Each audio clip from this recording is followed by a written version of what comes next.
one thing about just being in Hawaii, and the term ohana really has significance for us, because there are a lot of people here that's how we feel about them, as they're part of our ohana. The ohana is amazing. We're all together as family. Just that feeling of ohana. It's really feels like friends here, not just visitors.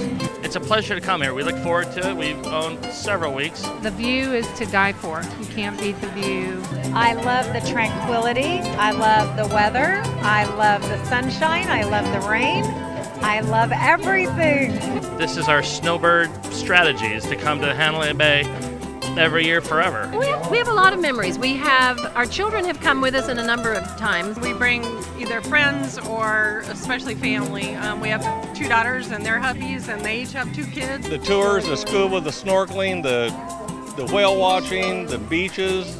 Having the little ones learn how to surf and swim and boogie board and snorkel. Everybody has to get away and get back and sit back and just relax. There's just something about the air here. I don't know. You just step off the plane and you just do that big, and you just kind of feel the stresses going away.